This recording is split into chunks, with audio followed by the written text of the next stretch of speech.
bravery, but also to Mr Agu Noyok, who smashed open the bus door, a taxi driver who's on his rank and saw the smoke coming from the bus, who saved at least six passengers' lives. His nomination for the Queensland, I understand that his nomination by the Queensland Premier for a Bravery Award is very, very well deserved. And I'm thankful that the Liberal National Party Lord Mayor, Graham Quirk, has agreed to a memorial in Maruka, working with Councillor Steve Griffiths, so that we can remember Mr Sharma, and I thank the local council for this commitment. To my good friend Councillor Steve Griffiths, who was instrumental in organising the community vigil full of care, love and respect. Thank you for your leadership, Steve, in this difficult time. And then obviously to Mr Sharma's family, we offer our deepest sympathies and hope that in time the grief you feel does not weigh so heavily on your hearts. I thank the honourable member for Moreton. The question is that the address be agreed to, and I call the honourable member for Macmillan.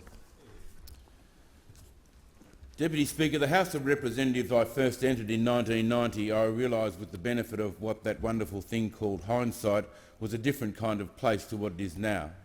For one thing, words still mattered, speeches mattered enough for members to actually listen to them, to react to them, engage in real debate. Sometimes what was said in the chamber even were reported. Alas, those days when parliamentary proceedings were seen as more than today's daily televised sideshow of question time have passed. But out of nostalgia, this traditionalist persists as one sliver of those former ways. With each new parliament, I listen with interest to what apparently it is now appropriate to call first rather than maiden speeches. They provide great insights into colleagues, their history, their hopes, their aspirations. So it was on the last day of the last session back in September that I sat in the chamber during the adjournment debate, waiting to speak on some of the remarkable first speeches delivered early in the day. I had prepared to congratulate new members on what were some marvellous, sometimes entertaining and sometimes very moving addresses. But, Mr Speaker, as I sat waiting for your call, my spirit of good humour evaporated as I listened to the member for Dawson deliver what amounted to a diatribe about the rise of Islam in this country. The member's speech was replete with generalisations. There were appeals to fear and prejudice that appalled me. My instinct was at the very least to dissociate myself at the first opportunity. I should have remembered the advice of John Stuart Mill gave 110 years ago. Bad men need nothing more to compass their ends than that good men should look on and do nothing. That I did nothing, said nothing when my turn on the adjournment did come, is not something I can be proud of. Controlling my tongue on the basis that saying what I thought would only result in the member for Dawson receiving more attention than his contribution deserved was not the right thing to do, nor was worrying that differences between coalition members would be exploited by our political foes. That had been the response of other members in this and the other chamber to another provocative speech that week by a new senator from Queensland. She too played on the fears of those Australians feeling economic and social exclusion. She too made those bogus claims that Australia was in danger of being swamped by Muslims, dangerous Muslims who were arriving with their violent extremism, dangerous Muslims who did not share Australian values. Same speech, different house. And my silence on the adjournment that night did not prevent the views of the senator and the member for Dawson from being widely circulated. It did not stop their words from further inflaming the views of the prejudiced. It did not stop the government's opponents from exploiting the unfortunately different views that exist on my side of politics. Speaker, during the break, I thought long and hard about how to respond to those who encourage division, how to respond to those who exploit fear and the vulnerable and disillusioned for political gain, how to respond to the member for Dawson, how to politely point out the Prime Minister that a man who holds office in the Turnbull government seemingly has views at odds with his own description of our country given in New York recently by the Prime Minister, when he said, "We are not defined by race, religion or culture, but by shared political values of democracy, the rule of law, equality of opportunity and a fair go." Noble sentiments, good sentiments, and sentiments repeated again last week in the Parliament when the Prime Minister and the Leader of the Opposition spoke as one on the issue. The kind of sentiments that should have replaced my silence. Speaker, it was long and lonely walk before the penny dropped as to why I had not called out the member for Dawson on the spot. The issues swirling in our multicultural nation for me are public, passionate, but for me they're not personal. The truth is, I didn't act as I should have because I'm not Muslim, Chinese, Afghan, Greek or Greek-looking, nor Italian, nor Sri Lankan, nor Sudanese, not Aboriginal. I might have noted in that adjournment speech how the member for Chisholm, Julia Banks, spoke quite passionately about the little girl at school who was called a wog and how she had to go home and grab her brother's dictionary and look up what wog meant and then deal with the pain of seeing others seeing her as being different because of her darker skin and her dark hair, how she looked a little different and was so a point of attack. I haven't been called a wog, a dago, a chink or a raghead. You see, Mr Speaker, I'm plain white bread, cut for toast. I was born in the town that Gillian Trigg, the Human Rights Commissioner, said she would never hold a function in, Kuwi-Rup.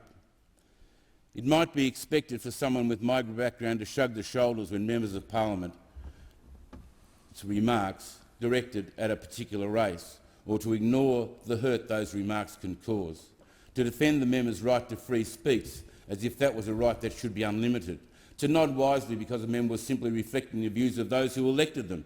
Don't blame me, blame them. It's another of those changes in this place that I referred to earlier. The now prevalent belief that members of Parliament should follow, not lead, for my part, I remain as steadfastly Burkean in my view of the proper relationship between the elected and their electors as I was those 16 years ago. So I remind you of the words of Edmund Burke, that great parliamentarian.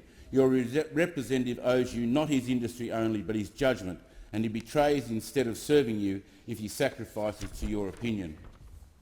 That is the principle I have always followed. Perhaps remaining true to my conscientiously held beliefs contributed to the 1998 defeat I suffered along the way, just as Hugh and Jones paid the ultimate political price in Herbert this year for his stand in always deferring to his better angels on matters of principle. But I believe I enjoy a special relationship with the community I now serve. They may not agree with my positions, but they know I'm on their side, that I am serving them in the best way I know how. So to all of us in this Parliament should reflect on our relationship with the Australian people, and right now it's broken. A bit of humble representation from the powers that be wouldn't hurt. It's time for us to rise above the politics of fear and division, because our love of diversity, difference and freedom will endure. Our love of the rule of law, respect for one another and tolerance of each other will endure. Our love of freedom of religion, freedom of speech and love of country will endure. Our love of shared values, a fair go for all and shared responsibilities will endure. At the recent election, the Coalition received 42% of the primary vote, Labor close to 35% and the Greens a tick over 10. 87% of Australians did not vote for minor parties. Only 1.9% of Australians gave their first preference to One Nation Party. Family First, the Australian Democratic Party and Nick Xenophon team all received greater vote than One Nation. Why then are some on my side of politics prone to cuddly up to Hansonite rhetoric?